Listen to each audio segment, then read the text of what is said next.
Et voilà, c'est sablé. Bon écoutez, c'était la première grande étape de nos travaux aux étages.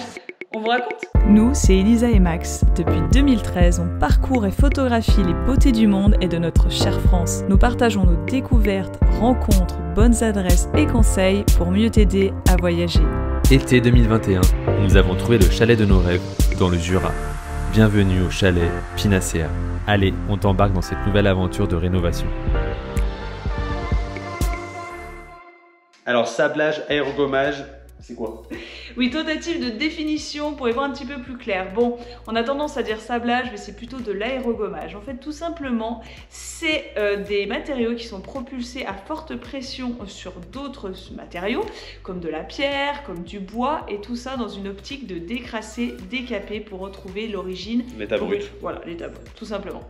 Alors, c'est vrai qu'on aurait pu poncer les poutres et le bois, mais c'est vrai qu'on s'y essayé sous la verrière et c'est un peu laborieux quand même. Ça demande beaucoup de temps et puis en fait on a tellement de poutres que ouais, on a dit ça notre vie et c'était pas évident.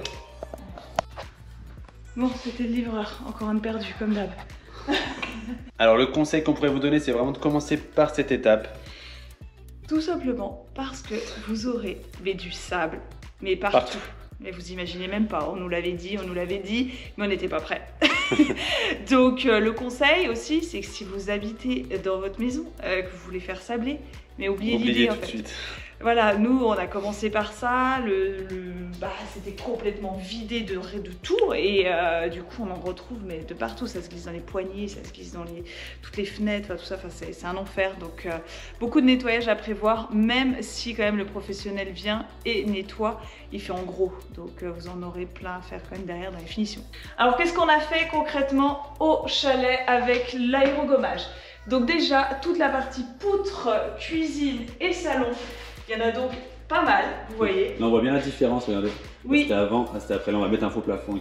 Ouais, non, c'est sympa, c'est pour la vidéo. On s'est dit, tiens, on les garde pour bien montrer l'efficacité de la technique.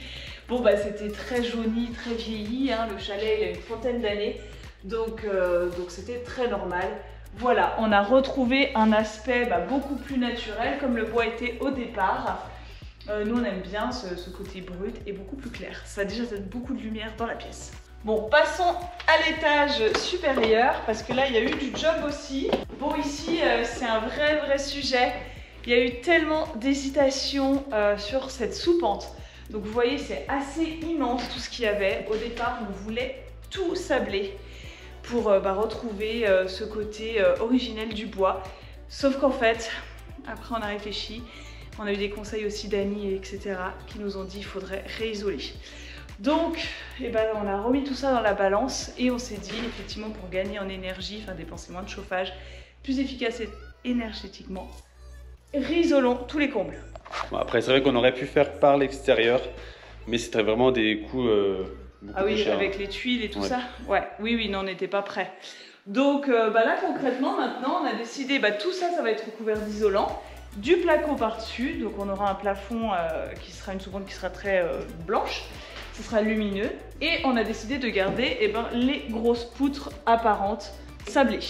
Alors une question qui est revenue pas mal, c'était est-ce que c'est adapté pour tous les types de bois? Alors ça c'est une vraie question. Déjà il vous faut vraiment le conseil d'un professionnel ou de plusieurs professionnels. Parce qu'effectivement, en fonction du bois, s'il est plus ou moins tendre, ça va plus ou moins l'abîmer. Donc par exemple, là on est sur du sapin, et là c'est vrai que c'est très tendre. Donc oui, ça l'a un peu abîmé. Ça va vraiment. On aime assez bien les textures que ça donne. Ça ressort les veinages du bois, mais par endroits, ça a quand même arraché, ça a tout enlevé. Donc bon, faut être conscient. Et puis ensuite, par exemple, là, on a un escalier tout en bois. Je crois que c'est du bois exotique, c'est ça qu'on nous a dit? Oui. Et en fait, nous, on voulait absolument le faire sabler.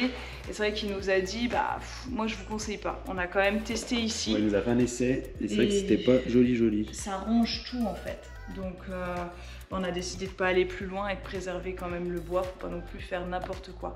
Mais c'est pas quelque chose qui s'improvise comme ça. Faut vraiment du conseil. Voilà, et que la personne vienne sur place et regarde votre bois, ils connaissent mieux que nous. Bon, parlons peu, mais parlons bien, parlons prix, c'est ce qui vous intéresse aussi. Donc il faut quand même savoir que l'aérogommage, bah, c'est un budget. On n'imaginait pas au début, hein, c'est vrai. On avait pensé à moins, bon, comme tout dans les travaux, j'ai envie de dire. Mais déjà, bah, conseil numéro 1, faites faire au moins 3 devis. Nous, c'est passé du simple au triple, c'est clair. Donc vraiment, c'est assez hallucinant. Chacun fait un peu ses prix en fonction d'éléments différents. En général, c'est au mètre linéaire, au mètre carré. Il y a plusieurs types de mesures. Il y en a, c'est très à la louche. Donc voilà, faites des comparaisons. Donc nous, pour vous donner un ordre d'idée, là pour cette sous-pente, enfin que les grandes poutres et toutes les poutres en bas, quelques portes également, on en a eu pour environ 3 000 €. Et en termes de temps sur place pour ce chantier, soit c'est une grande journée, soit vraiment 2 petites journées avec l'artisan. Tout dépend aussi comment il est équipé et dans quelle machine, s'il est tout seul, etc. Bon, dans le tarif, on a quand même aussi oublié notre chantier, il y avait les fenêtres. Donc toutes les fenêtres de cet étage sous les toits. Et puis également en bas, il y avait 2 fenêtres. Donc pour les fenêtres, là c'est vrai que c'est un peu plus délicat avec les vitres. Donc les artisans vont utiliser différents types, pas forcément du sable. Là c'était du bicarbonate qui est plus doux et qui va moins attaquer. Faut pas abîmer le carreau aussi. Oui voilà c'est ça, même si tout est protégé, il vaut mieux éviter de prendre trop de risques. Et ils peuvent aussi utiliser des coquilles de noix, on nous avait dit, notamment pour notre verrière qu'on voulait faire sabler à la base. Mais au final, on a tout pensé. Bon, le résultat, bah, on est assez content. On aime assez la texture du bois que ça a donné en fait. Oui, c'est clair qu'on a récupéré quelque chose de sympa. Par contre, on s'y attendait pas forcément, mais le résultat n'est pas du tout homogène. Donc il y a des poutres qui étaient, je sais pas, beaucoup plus marquées, ça se voit vraiment. Il y a des traces qui sont très apparentes, hein, toujours avec les nœuds du bois.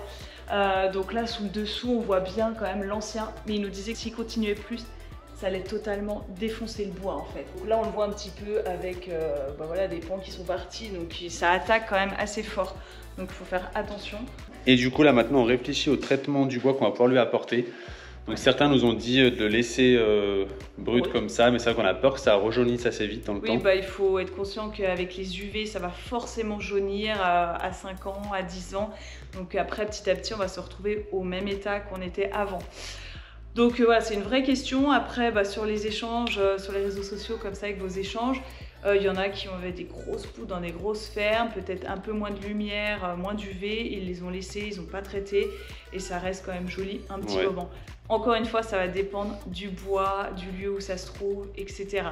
Après, si vous avez des conseils, n'hésitez pas à les mettre en commentaire. Enfin, nous, on est en train de se renseigner pour du vernis ou un lasur un peu neutre, mat. Le plus incolore possible en fait, puisque notre idée c'était vraiment d'avoir une teinte naturelle, vous l'avez compris.